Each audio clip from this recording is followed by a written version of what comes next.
Hello everyone. आज हम एक बहुत जरूरी टॉपिक के बारे में बात करेंगे, एम्प्लॉयमेंट टू पॉपुलेशन रेशियो। ये रेशियो, जिसे एम्प्लॉयमेंट रेट भी कहते हैं, हमें बताता है कि किसी देश की काम करने लायक आबादी में से कितने लोग वाकई में काम कर रहे हैं। ये किसी भी देश की इकोनॉमी और जॉब मार्केट की हालत जानने का एक अहम तरीका है। तो ये कैलकुलेट कैसे होता है? ये बहुत आसान है।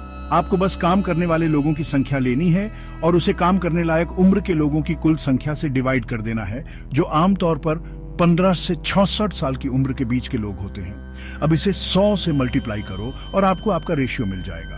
आसान है ना? अब ये जरूरी क्यों है? सबसे पहले ये इकोनॉमी की परफॉर्मेंस का एक आईना है।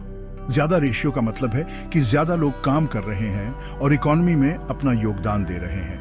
दूसरा, पॉलिसी मेकर्स इस डेटा का इस्तेमाल एम्प्लॉयमेंट स्ट्रैटेजी और इकोनॉमिक रिफॉर्म्स बनाने के लिए करते हैं। इससे यह पता चलता है कि एजुकेशन, स्किल डेवलपमेंट और ट्रेनिंग की कहां जरूरत है। और सोशल इंपैक्ट को भी मत भूलिए। ज्यादा एम्प्लॉयमेंट का मतलब है बेहतर इनकम, अच्छी लाइफस्टाइल और सोशल स्टेबिलिटी। लेकिन यह डेटा हमें मिलता कैसे है? नेशनल स्टैटिस्टिकल एजेंसीज रेगुलर सर्वे करती हैं और डेटा कलेक्ट करती हैं। ILO, OECD और यूरोस्टेट जैसी इंटरनेशनल बॉडीज भी इसमें अपनी अहम जानकारी देती हैं।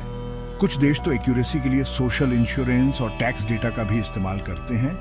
इस रेशियो को कई फैक्टर प्रभावित करते हैं: इकोनॉमिक स्ट्रक्चर, एजुकेशन और स्किल लेवल, आबादी में बदलाव, टेक्नोलॉजी और गवर्नमेंट पॉलिसीज। उदाहरण के लिए, टेक्नोलॉजी में तरक्की से कुछ सेक्टर्स में जॉब्स कम हो सकती है, जबकि दूसरों में नए मौके पैदा हो सकते हैं।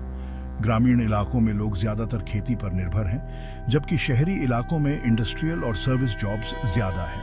हालांकि सोशल और कल्चरल बैरियर्स की वजह से महिलाओं का काम में पार्टिसिपेशन कम रहता है। दुनिया भर में डेवलप्ड देशों में एम्प्लॉयमेंट टू पॉपुलेशन रेशियो ज्यादा होता है, जबकि डेवलपिंग देशों को कई चुनौतियों का सामना करना पड़ता है। अंत में एम्प्लॉयमेंट टू पॉपुलेशन रेशियो किसी देश की इकोनॉमिक और सोशल हेल्थ की पूरी तस्वीर दिखाता है। इस रेशियो को बेहतर बनाने के लिए policy intervention, education, skill development और जॉब के नए मौके पैदा करने की जरूरत है। गवर्नमेंट्स, ऑर्गेनाइजेशंस और इंटरनेशनल बॉडीज को मिलकर एम्प्लॉयमेंट को स्थायी रूप से बढ़ावा देना चाहिए, ताकि आबादी के सभी वर्गों को इसका फायदा मिल सके। इस महत्वपूर्ण जानकारी से जुड़ने के लिए धन्यवाद। ज्यादा जानकारी के लिए लाइक, शेयर और सब्सक्राइब करना न भूलें। अगली बार मिलते हैं।